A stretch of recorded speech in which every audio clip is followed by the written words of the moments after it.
Welcome into the Locked On Knicks podcast. Gavin Shaw, Alex Wolf. Unfortunately, not a Merry Christmas for the New York Knicks, Alex. Yeah, lost to the Sixers after a late collapse. Not a great thing to watch. We'll talk about what led to it. Plus, we'll also talk a little bit about RJ Barrett's 44-point game against the Bulls on Friday night. Next on Locked On Knicks. You are Locked On Knicks, your daily New York Knicks podcast. Part of the Locked On Podcast Network. Your team every day.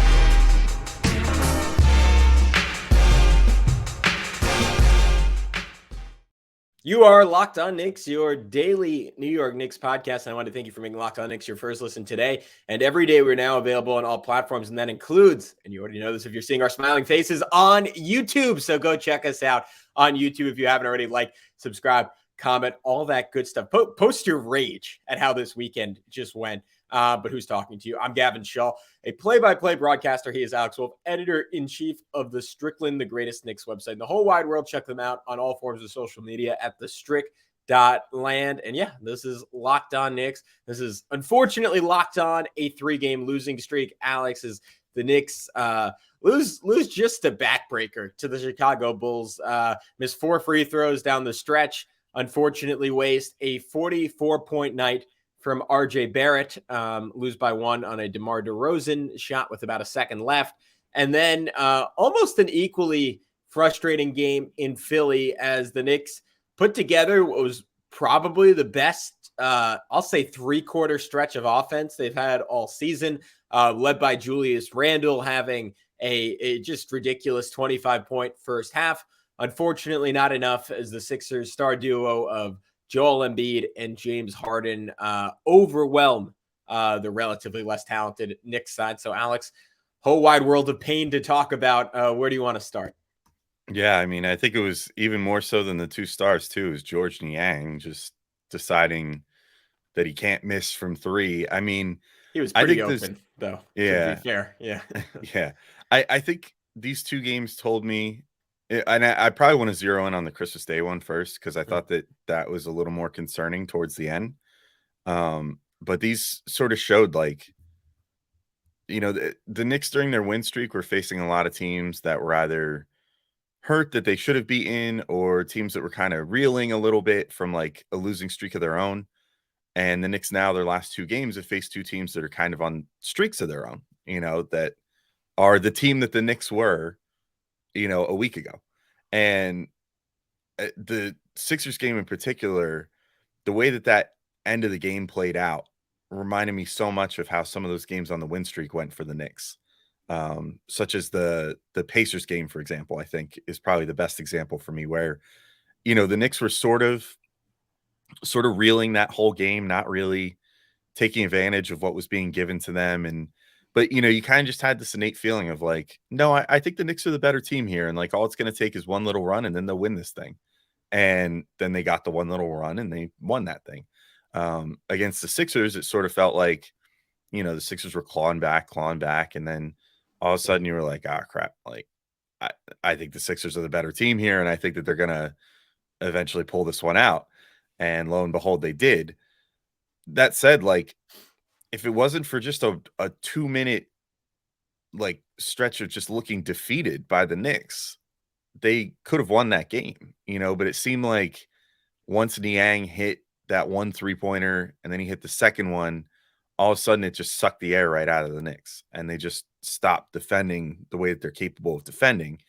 And, it'd be easy to pin that on like Jalen Brunson, who was out there for probably too long with an injury that eventually forced him to the back. He was grabbing at his hip and he didn't seem super hobbled by it. And honestly, I didn't think his defense suffered that much as a result of whatever the injury was. It was mostly just the Knicks showing one of their worst things that they did early in the season when they looked really bad, which was a complete inability to defend a pick and pop player. They just can't wrap their brains around, okay, Niang is setting a screen. All right, Julius, you're guarding Niang. Maybe you should stick with Niang because Grimes is clearly doing enough against Harden, who by his standards did not have his best game in that one. Still scored like almost 30 points. And did he finish with over 30? I forget. But I know he's at like 29 for a minute. He had 29. Yeah. So, but by Harden's standards, I didn't think he had a super great game. He wasn't really bending the defense as much as he normally does because his shot making just wasn't as good as it usually is. So, have Julius stick to Niang, and then all of a sudden, if you just contest a couple more of those shots, you might be in better shape.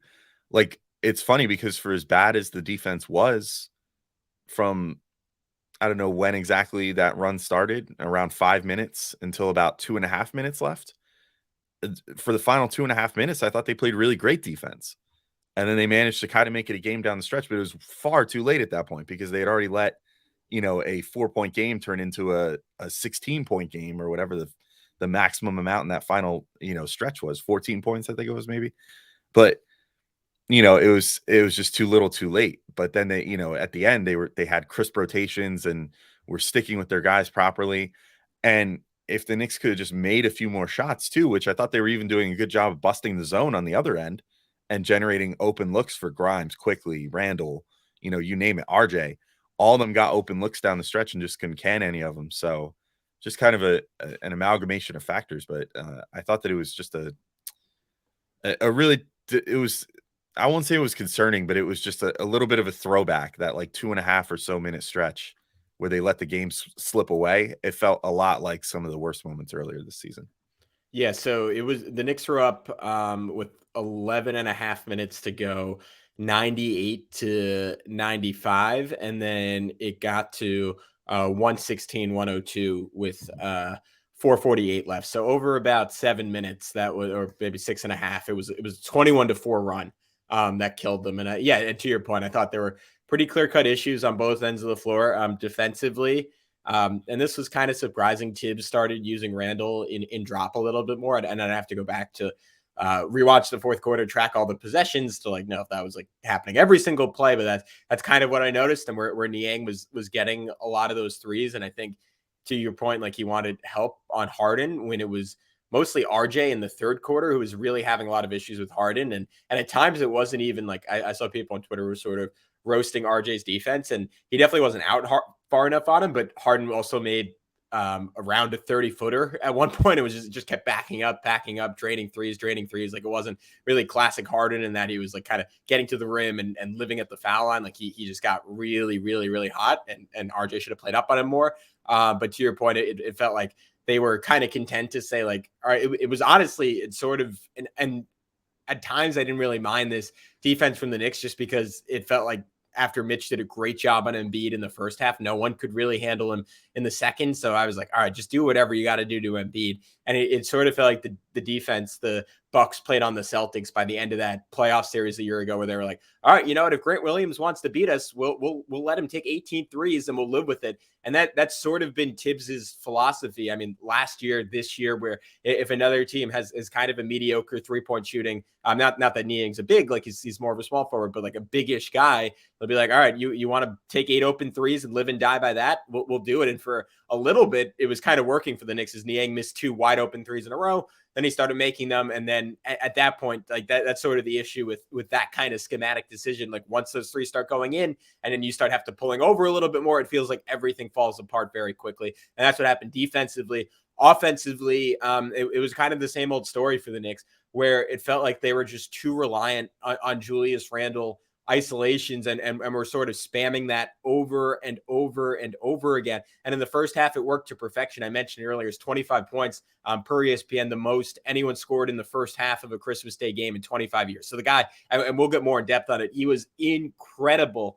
But he got tired, which makes sense because he was being asked to do everything while playing with pretty good effort defensively in the first half. And he just wore out a little bit. And then because of that Jalen Brunson injury and the fact that before that, to your point, Brunson just wasn't at 100%, the Knicks were kind of flummoxed when Philly went zone.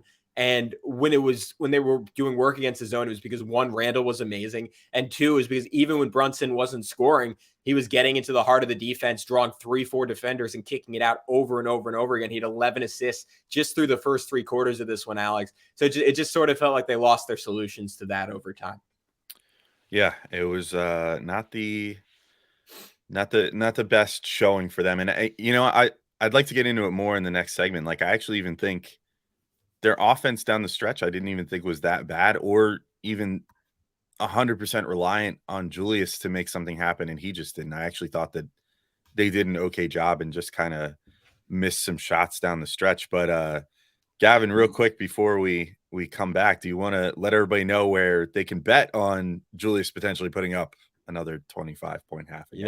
It's a safe bet at this point. It feels pretty automatic, but you got to go to betonline.net, your number one source for sports betting info, stats, news, and analysis. Get the latest odds and trends for every professional and amateur league out there, from pro football to college bowl season to basketball and the World Cup. We've got it all at betonline.net. If you love sports podcasts, you can find those as well at BetOnline. We're always the fastest and easiest way to get your betting info, including recently, Alex. Now, this might be a little outdated given how the Bulls are playing of late, but they had odds for DeMar DeRozan and Zach LaVine's next team, if not the Chicago Bulls. And guess what? The New York Knicks, surprisingly, the favorite for Zach LaVine if he does get traded. He's been looking better lately. Who knows if the Bulls are still in that market, but maybe something to see down the road. But if you're interested, like I am, in those types of odds, head to the website today or use your mobile device to learn more.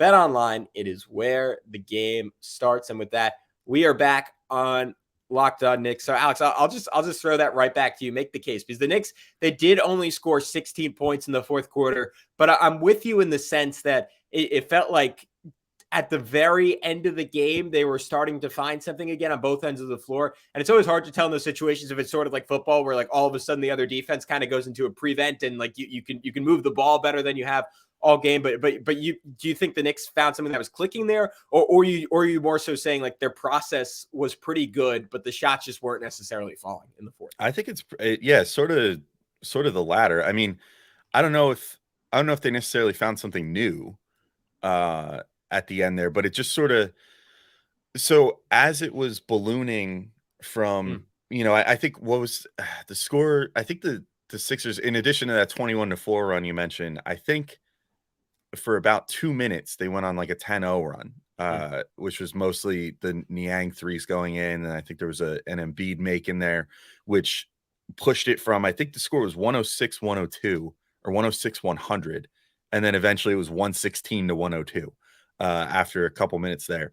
And that was sort of that back-breaking stretch. But even during that stretch, the Knicks had these couple possessions. Like there was the one where they got like 3 offensive rebounds, and I thought were generating great shots on each of those that led to an offensive rebound, and yet just couldn't make any of them, and it's like you had guys that were shooting fairly well throughout the game. Like, I mean, RJ Barrett didn't shoot particularly good, but he at least wasn't like terrible from 3 in this game. He couldn't make one. Julius shot pretty well on 3 from 3 before the fourth quarter. He couldn't make one. Grimes, is the guy that you kind of count on to be your 3-point shooter. He couldn't make one. And, there's just so many missed shots. The only guy that kind of came through a little bit down the stretch was Quickly, who had sort of a semi momentum stalling 3 at one point, although you could argue it was too little too late at that point. But I didn't think that the looks they were generating were bad. It was just like it almost seemed like they just sort of lost their confidence, which I could kind of understand from just a psychological standpoint when you're down 116-102 after you were just keeping this a really tight game and or being up by more than that at different points of this game, where you could be like, that maybe this one is just over. But they weren't quite to that full deficit yet, and yet still just could not make a shot.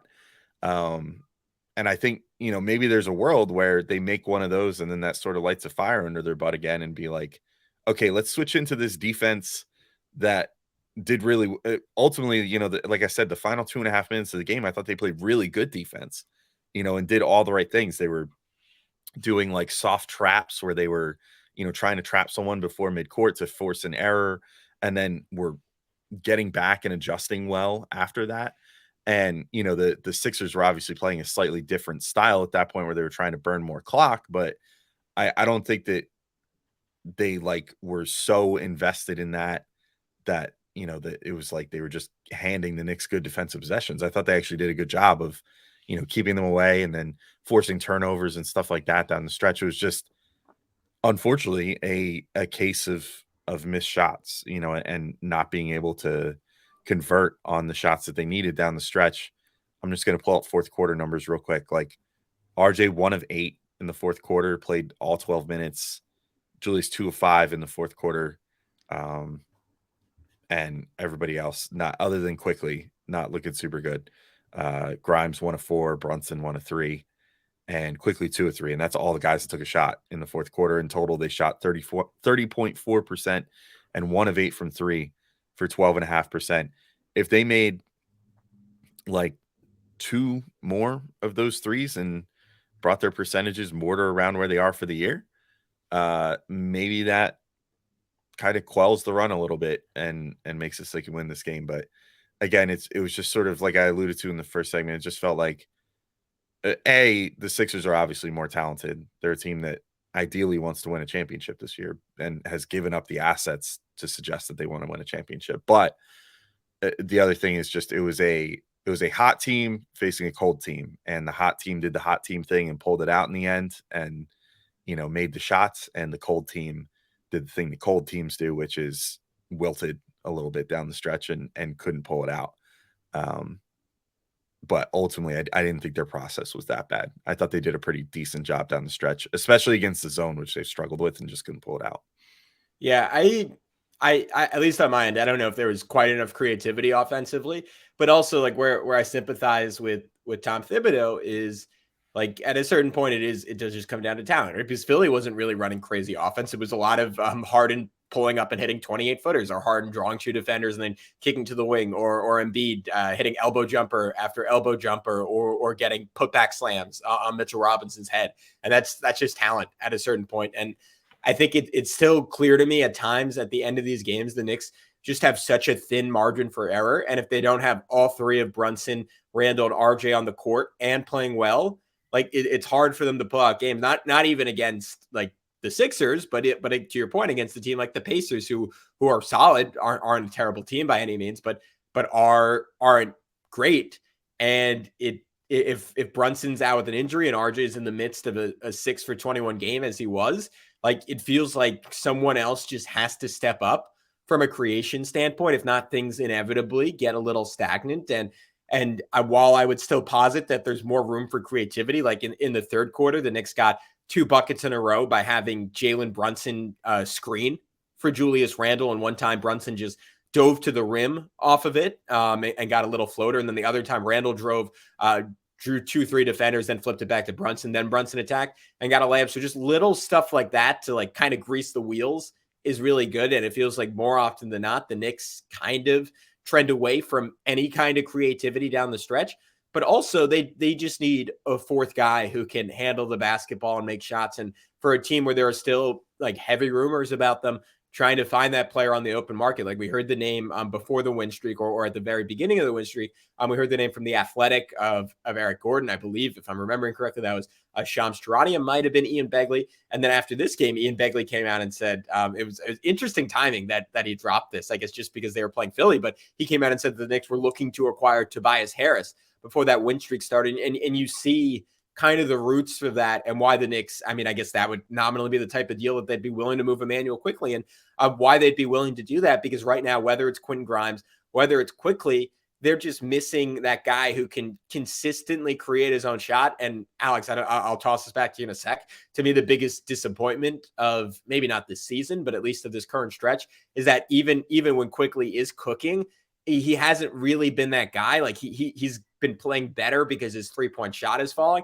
but he's not kind of the consistent creative force that we were hoping he would become down the stretch last season. Grimes is still someone who can be great when attacking a closeout, but doesn't really generate his own momentum all that often.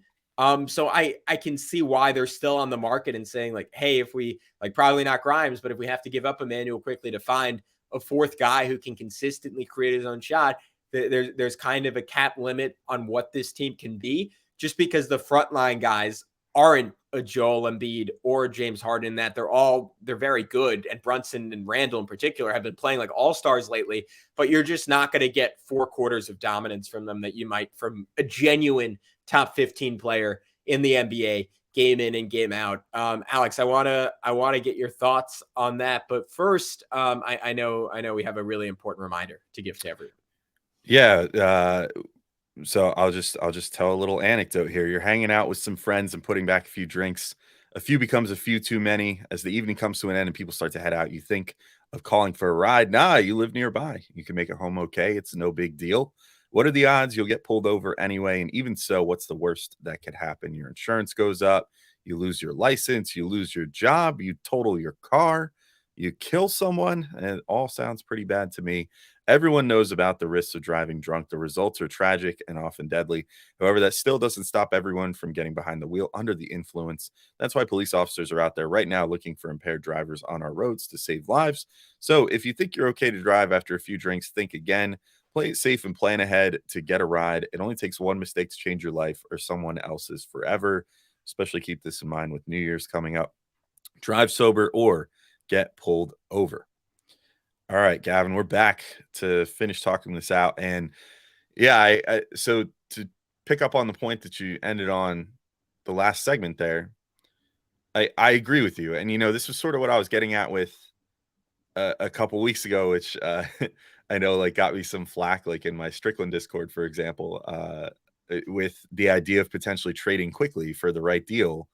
And, I had posited maybe even just for a, like a decent first round pick or something like that, with the idea being that would be ammunition to go get the type of guy that you're talking about. Yeah. Like because I'm with you. I think that when you look at some of the best teams, especially when you don't have the top of the line talent like the Sixers do, like the Bucks with, Giannis, or like the Nuggets with, Jokic. Like if you don't have one of those like pillars of the NBA on your team at any particular moment, and you're just relying on a bunch of like good to great guys like the Knicks are, where they have the so-called mid three of, Jalen Brunson, RJ Barrett, Julius Randle. Those guys are great certain nights, but a lot of times have proven that they're not necessarily like that A1 star level guy that can really like carry an entire team. When you reach that point, then you have to start thinking, and look, I know that this team is not exactly killing it right at this second, but it's something to think about. Like the Toronto Raptors, for example, have a bunch of guys that can just put the ball on the floor and do stuff with it, and they could potentially throw 4 or even 5 of those guys out on the floor at you at any given time. Guys that have the ability to dribble, pass, shoot, like that are that could take the ball on the perimeter against a flat-footed defender and say, okay, let me, break this guy down and make this happen. So, I think that is something that the Knicks will have to look at. And whether it's I don't know if I would necessarily go all in on a guy like Levine. So, it'd have to be like a pretty modest package to get someone like him. Mm-hmm. Just because of what you lose on the defensive end. But, in general, I do think that they will at some point need to look for that guy, like that fourth guy, if they're going to, supplement the guys already on the roster, or potentially look to upgrade one of RJ, Julius, and maybe even Brunson. I love Brunson. He's probably the guy I feel the best about out of the 3. But, you just need some sort of upgrade from like a lowercase s star to a capital S star at some point, or add another lowercase s star without displacing any of the lowercase s stars on the team already. Whichever way you can go, I'm with you that I think that that's sort of the difference for this team right now of what could put them over the edge and what could be the difference in future games against teams like the Sixers with, 2 guys that are like former MVPs or MVP candidates, at least in Embiid and Harden like that. But maybe this is a good segue to the Chicago game, if we want to just briefly talk about that, Gavin. Of course, RJ looked like a capital S star in that game. Yeah. And had 44 points, 14 of 20 shooting, 6 of 6 from 3, a 10 of 13 for the free throw line. I'd almost forgotten with a busy holiday weekend behind me just how insane that game was, Gavin. But do you want to start the discussion on gushing over RJ's performance on Friday that was unfortunately sullied by some missed free throws by the whole team and a buzzer beater by DeMar DeRozan? Yeah, and easy to free. I mean, it's kind of in one ear, out the other when they lose the game, and then he comes out and goes 6 for 21 the next game. But yeah, this was clearly the game of RJ's season, arguably the best of his career, and it just kind of. I mean, I'm gonna. Well, I want to circle back and talk about Randall in that Sixers game in just a sec, but for both of them, it's pretty incredible just how much more explosive they looked than they did earlier in the season. And with Julius, he was flashing a little bit of that earlier in the year, right? But it wasn't just, he wasn't getting to the rim the way he is now. And I think for both these guys, it's partially, at least for RJ, it's not having the same defensive assignment, and both of them are just clearly in like apex shape now. But for both, I think a big factor is that teams are respecting their jumpers now when they just weren't earlier in the season. But the way they're both shooting, you have to. And for RJ, I mean, I think he probably put a lot of work this offseason into his first step and into getting into the lane and into finishing with more authority once he gets there. But he hasn't really been able to actualize that until he got over whatever that sickness was earlier this year. And the jumpers started falling. But this game, I mean, yeah, start 6 for 6 from three.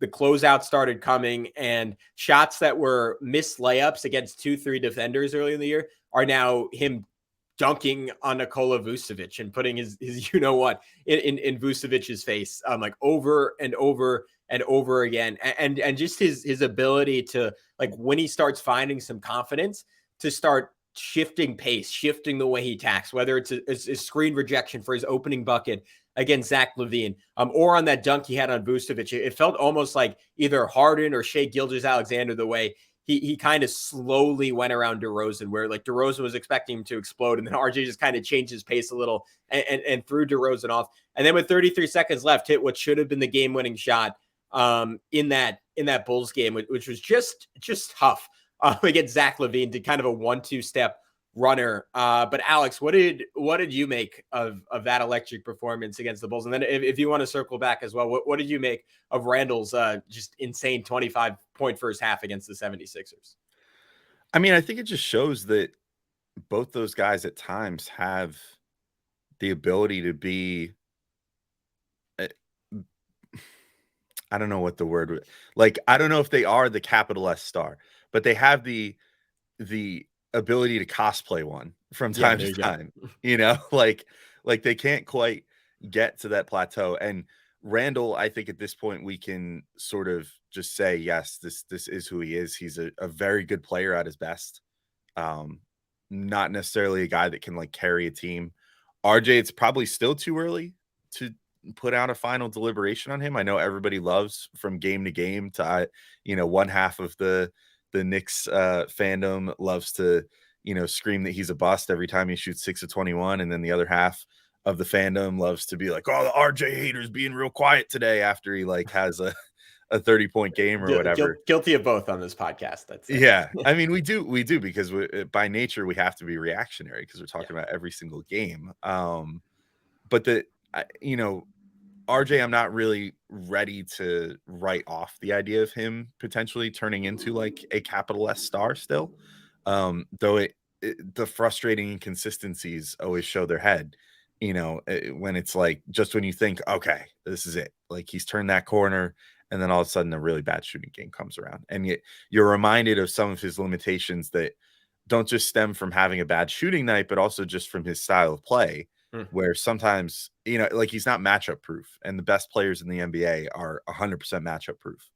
And I think you could even make a case for like Brunson, where, Brunson has all the physical limitations, but even with that, I think that he has largely proven himself to be matchup proof this year, which is probably the biggest differentiator between him and RJ and Randall to me, is that Brunson, outside of his own body failing him, which has been the case lately, where the little nicks and cuts are just piling up so much that it seems like he's just kind of consistently in pain right now between the twisted ankle, whatever's going on with his hip now. Had, I think, a knee thing for a minute, like whatever. Like he's got all this crap going on with his body. Outside of that, you can have the smallest, most pesky defender against him. You could have the longest, most, imposing point guard defender against him. And he could toast any of them just with the footwork and the fader from mid range and, his spot up shooting ability, his ability to put it on the floor, his ability to drive, kick, whatever. He's pretty much matchup proof at this point, as long as he's healthy. That's the big caveat with Brunson right now. But RJ and Randall, I think that the thing is that they're not matchup proof. Like Randall, if you commit super tight defense to him, and sometimes, the biggest differentiator for him is how well he's seeing out of doubles on any given day, because some days he's a virtuoso and he sparks like a fantastic offense. Other days he seems to struggle with the doubles and struggle with the extra defensive pressure that comes with having like a 25-point first half. And sometimes he just gets tired. Like I think that was the case in the Sixers game. I don't think his process necessarily got much worse. I think that he just, ran out of steam, which, like you said, it's understandable. He was really carrying their offense in that game. RJ, on the other hand, I think is less matchup proof than maybe even both of them, where it seems like sometimes he's able to just create whatever he wants and use his physicality to his advantage.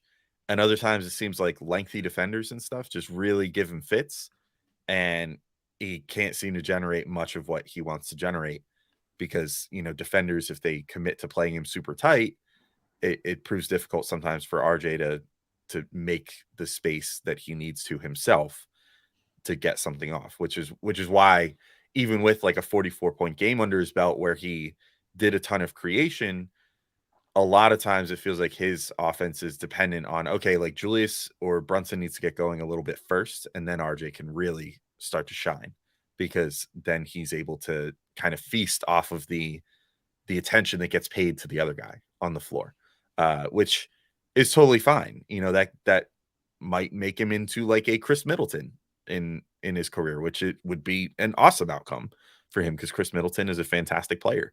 But yeah, that's sort of where I'm at with both of them. And, these games sort of showed a great little like microcosm of what both are capable of and not capable of at different times, I think, over this weekend. And I guess the most encouraging thing should be that both these games were pretty close too. So even when the Knicks are not at their best right now, they're still playing teams somewhat close. And if you took out that horrible, whatever, like 2.5-minute stretch for the Knicks towards the end of the fourth quarter of the Sixers game, I think they played two pretty darn good games overall. These past 2 days, it just kind of came down to not having like that guy to put the nail in the coffin in both games. Yeah, it's clear. I mean, big picture perspective, I don't think either of us are saying the sky is falling. Like, and you could even go back one game further in the Raptors game. We said they had an extremely valiant effort, and I think in a fair world, the Knicks would have been 1-2 over these 3 games with just a little bit of luck. Would have been 2-1 over these 3 games. But you know what? They got a lot of that over the 8-game winning streak, and it swings back the other way. And sometimes luck is just in the form of like opponents like relatively open 3-point shooting, which for that 8-game winning streak, as it often is when a team that probably tops out as pretty good wins 8 games in a row, their opponents sucked at hitting threes. And then all of a sudden, these last 3 games, and particularly against the Sixers, like Philly, like the Knicks had every right for this to be a 15 to 20 point first half lead. But I think DeAnthony Melton went, what was it, 4 for 4 or 5 for 5 on threes in the first half. And part of that was what the Knicks were doing on defense. And honestly, I thought Jalen Brunson had a brilliant offensive game while he was on the floor against Philly. I thought he sucked on defense and at times just wasn't paying enough attention.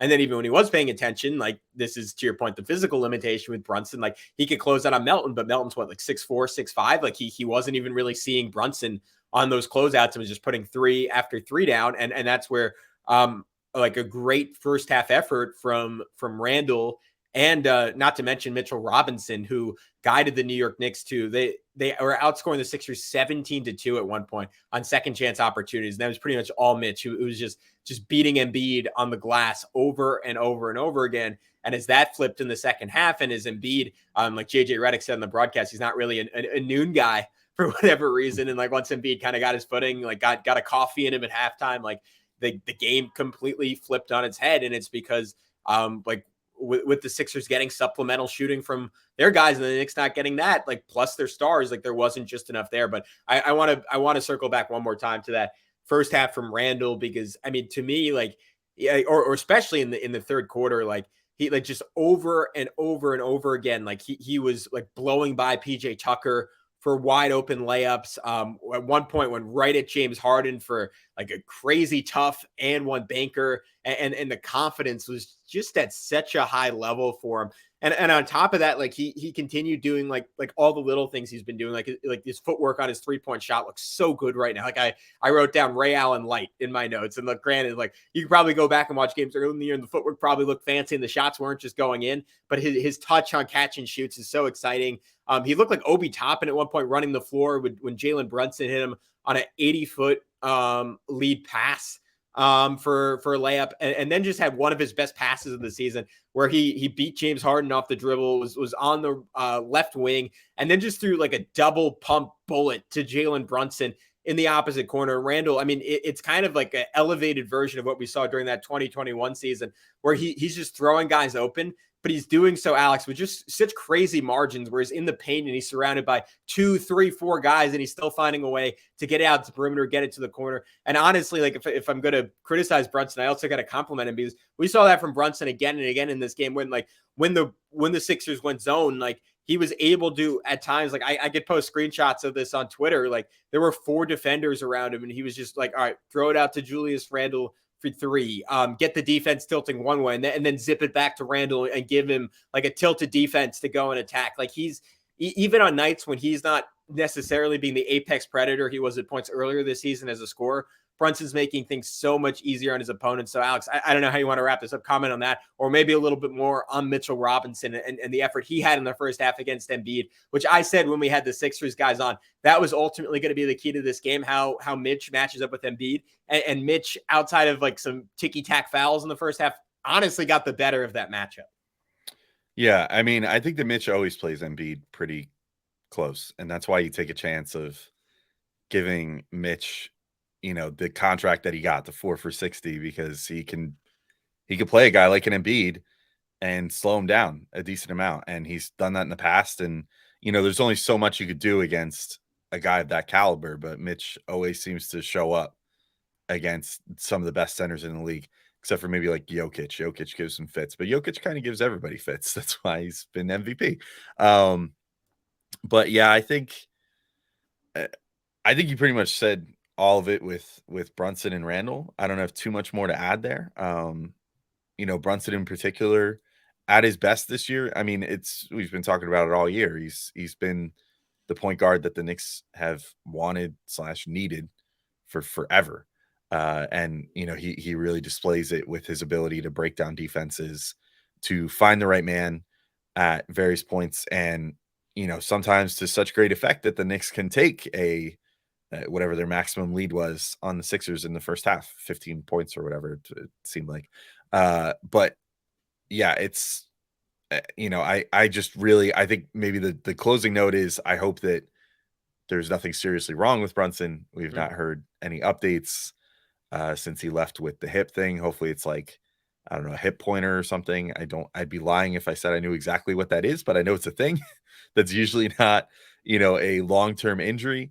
But I also maybe think maybe it would be a good idea for Brunson to sit like 1 or 2 games and just kind of get his body right, take like a week off, and then come back fully healthy and be ready to go. Because, I think this game proved in many ways too that sometimes down the stretch, he can be the difference of, being the guy that can break down the defense down the stretch for the Knicks. Even if he's not the one making the shots, he's the one that can generate the shot for a guy. So I hope that he is doing okay physically.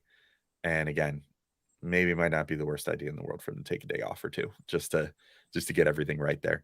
But I think we can end this episode off. It's a long weekend to talk about, a lot of stuff, a lot of 2 pretty big games, but there's going to be more to talk about this week, as always. So we'll be back with more episodes. But until next time, thank you all for listening, and we will talk to you all soon. Peace out.